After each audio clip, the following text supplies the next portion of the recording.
नमस्कार आज्ञा। गोमूत्रर रहस्य विज्ञान एवं आध्यात्मर संगम विषय जानतु। गोमूत्र सनातन रहस्य और आधुनिक विज्ञान।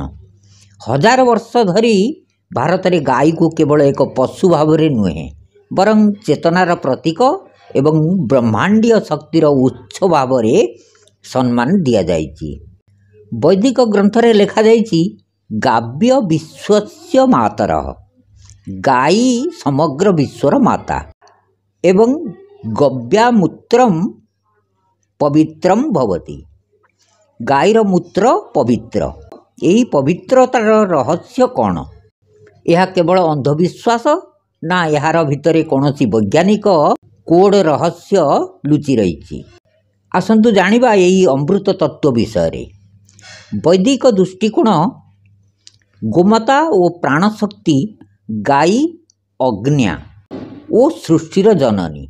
अथर्ववेद एवं ऋग्वेदरे गाई को अज्ञा कुहाଯାଇଛି, जहाकू केबे भी मारिबा उचित नुहे एहीपरि कुहाଯାଇଛି।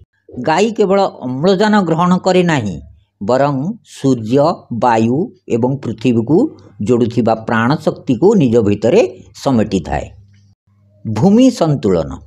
ऋषि मानक मतरे जेतेबेले गाई पृथ्वी रे चाले ताहार चालिबारु एक विशेष ध्वनि उत्पन्न हुए, जहाँ पृथ्वीर चुंबकीय क्षेत्र को संतुलित करिथाए। सूर्यर तरल किरण सूर्य एक्सट्रैक्ट गाई चरिबा समय सूर्य किरण रे उत्पन्न वनस्पतिर सार तत्व ग्रहण करे। यही सार तत्व रक्त देई मूत्र रे परिणत हुए। तेणु गोमूत्र को सूर्यर तरल किरण बा सूर्य एक्सट्रैक्ट बा सन एक्सट्रैक्ट कुआ जाए। आभा एवं शुद्धिकरण। प्राचीन भारत में रोगर चिकित्सा पूर्वर व्यक्तिर आभा मंडल औरा को चेक करा जाउथिला। गोमूत्र केवल औषध नुहे, यह एक शक्तिगत शुद्धिकरण प्रक्रिया भाव में व्यवहृत हेउथिला, जहाँ शरीर रे रोग सृष्टि करुथिबा नकारात्मक शक्ति को निरपेक्ष करे। अथर्ववेदर भक्ति गव्या मात्रेण सर्वरोगान निवृत्तयामि, अर्थात गोमूत्र रे समस्त रोगर निवारण करिवा संभव। यह एक संपूर्ण चिकित्सा प्रणाली रो सूचना दिए, जहाँ आज पंचगव्य थेरेपी नाम रे पुनः स्थापित होईछि। आधुनिक विज्ञान एवं वैज्ञानिक प्रमाण। भारतीय वैज्ञानिक अनुष्ठान IIT, BHU, CSIR द्वारा करा जायथिबा अध्ययन अनुसार गोमूत्रर रहस्य उन्मोचन होईछि। रासायनिक उपादान विश्लेषण जना पड़िछि जे गोमूत्र रे प्राय 24 प्रकार जैविक तत्व रहिछि।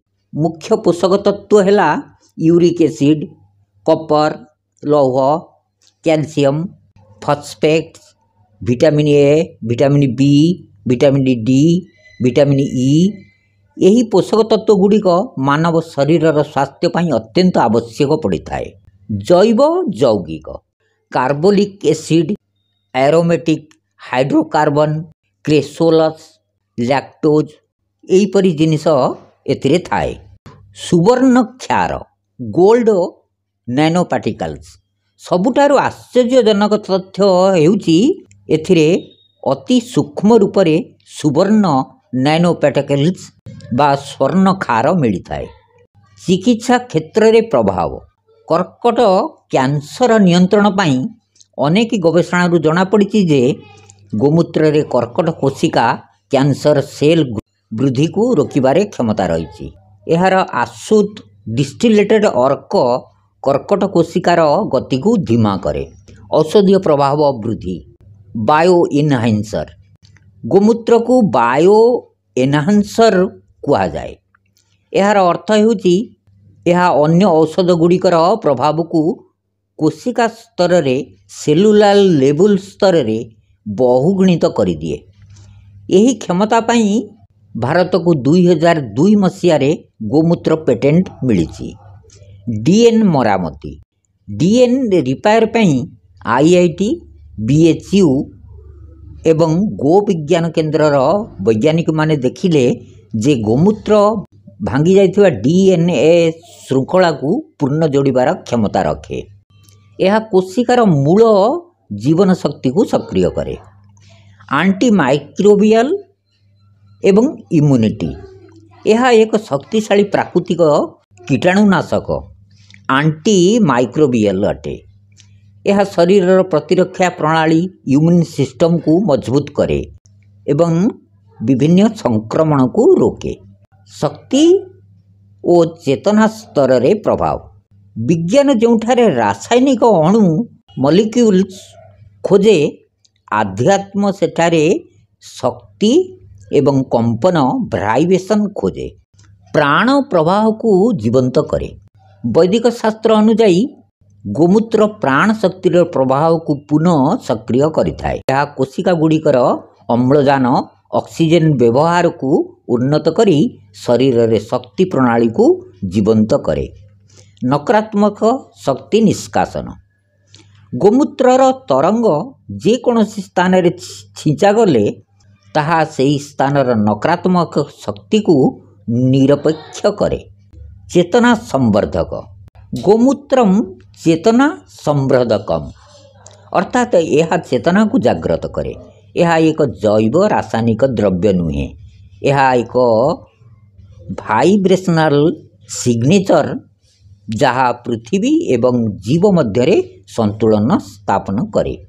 आध्यात्मिक शुद्धिकरण योगी मानक अनुभव अनुजाई गोमूत्रर सेवन ईला एवं पिंगला नाड़ी शरीरर विद्युत एवं चुंबकीय शक्तिर संतुलन आनी थाए जहाँ ध्यान रे प्रवेश को गभीर करे।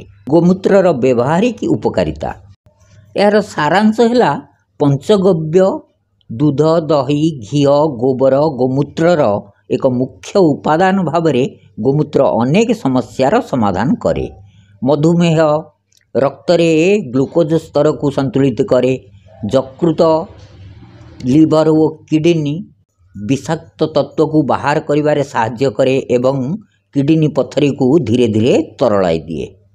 बात पित्त कफ संतुलन यह शरीर तीनोटी मूल शक्ति त्रिदोष को संतुलित करे जहाँ जोगु गंठी जंत्रणा अम्लता मोटापा एवं श्वास समस्या रे लाभ मिले। मने रखंतु आयुर्वेदर अनुसारे समस्त रोगर मूल कारण हेउची बात पित्त और कफर संतुलन बिगड़ी जिबा कारणरू शरीर रे रोग सृष्टि हुए। एथिरे थिबा जैविक तत्व मस्तिष्क रे सेरोटोनिन स्तर बढ़ाए जहाँ चिंता स्ट्रेस अवसाद डिप्रेशन एवं भय को कम करी मनरे शांति आनी थाए। शरीरर पीएच संतुलन गोमूत्र सामान्य क्षारीय पीएच 8 रु अधिक होइथिबारु यह शरीरर अम्लता एसिडिटी को कमाई एक रोगमुक्त वातावरण सृष्टि करे। गोमूत्र केवल एक औषध नुहे यह जीवन शक्ति सेलुलार रिजेनेरेशन रो उत्स। विज्ञान जो सत्य को आज परीक्षागार रे प्रमाण करुची आमर ऋषि माने ताहाकू हजार हजार वर्ष पूर्वरु अनुभवरु जानिथिले। श्रद्धा एवं सेवन उपकारिता पाई गोमूत्र को श्रद्धा एवं संस्कार पूर्वक ग्रहण करबा उचित। यह देशी गायरु प्राप्त हेबा आवश्यक। देशी गायर परिचय हैला जेउ गायर पिठीरे सूर्य पर्वत अछि अर्थात जेउ गाई कांध उपरे चूल थाए सेही गाई को देशी गाई कुआ जाए। चेतना स्तर रे संयोग जेतेबेले आमे गोमूत्र सेवन करू आमे केवल पदार्थ ग्रहण करूना बरं ब्रह्मांडर मूल चेतना सहित संयोग स्थापन करू। सर्वशेष गोमूत्र हेउची सेही ब्रह्मतत्व जोठारे जीवन स्वयं स्पंदित हुए जहाँ केवल शरीर रे नुहे मन और आत्मार मध्य शुद्धिकरण करे। आसंतु जानिबा पुरातन ऋषि महर्षि बागभट चरक सुश्रुत आदि ऋषि माने गोमूत्र उपकारिता विषय कौन लिखुचंती। गोमूत्रं कफ वाताग्नं लेधुकं दीपं परम कुष्ठ पांडुहरं शैव तृष्णदाह विनाशनम अर्थ गोमूत्र कफ और बात दोष नाश करे, जीर्ण शक्ति बढ़ाई थाए, चर्म रोग, पांडु, आनिमिया, तृष्णा एवं पीतदाहरु रक्षा करे।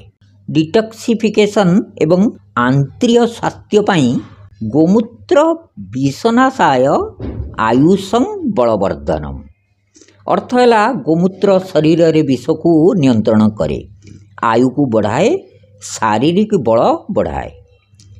यह लिवर डिटॉक्स करे, आंतर खराब बैक्टीरिया को मारे, पेट फुलिवा समस्या, गैस, अम्लता कमाए। मधुमेह पाई लिखा जाइछि गोमूत्रं मेह कुष्ठात्रि कृमि दोष विनाशनम। गोमूत्र डायबिटीज, कुष्ठ, स्किन डिजीज एवं पारासाइटिक संक्रमण को दूर करे, शरीर सुगार मेटाबॉलिज्म को सुधारे, इंसुलिन सेंसिटिविटी बढ़ाए, स्किन एलर्जी एवं इचिंग समस्या कमे। इम्यूनिटी एवं प्राण शक्ति पाई लिखा जाइछि पाए स्वस्य गोमूत्रं रोगाणां परिहारकम अर्थ गोमूत्र शरीर को रोगरू रक्षा देउथाए, इम्यूनिटी बढ़ाए, संक्रमण सुरक्षा करे, थकान कमे एवं प्राण शक्ति बढ़ाए। ओजस, औज्ञानिक शक्ति एवं मन स्वास्थ्य पाई गोमूत्र ओजसां सेतु शोकार्ति प्राण सयेत। गोमूत्र शरीर ओजस जीवन शक्ति बढ़ाए एवं दुख, भय एवं चिंता को दूर करे, स्ट्रेस नियंत्रण करे, मन शांत करे, निद्रा भल आसे, मानसिक सफलता बढ़ाए।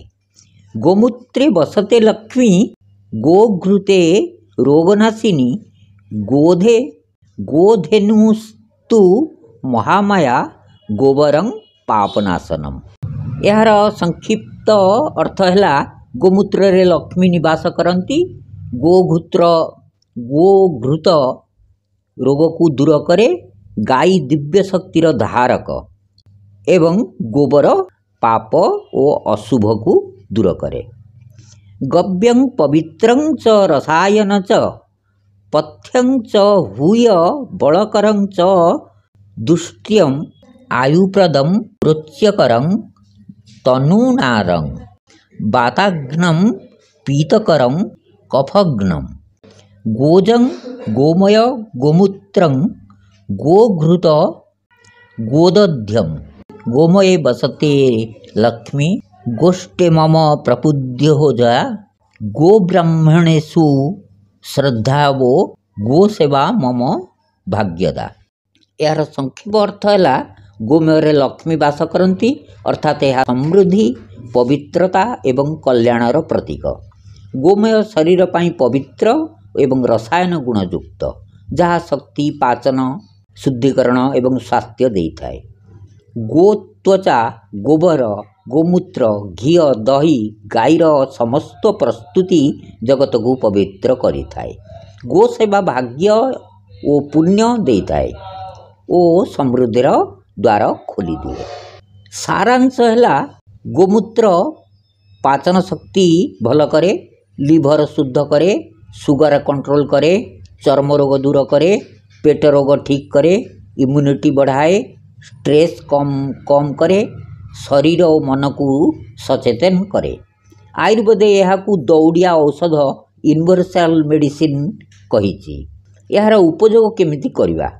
खाली पेटरे 5 ରୁ 10 ml हालुका गरम पानी रे सकाळू पियंती, अधिक पीबे नाही। प्रेग्नेंट महिला माने, किडनी रोगी पिला माने डाक्टर को परामर्श अनुसार यह सेवन करने उचित। नमस्कार आज्ञा।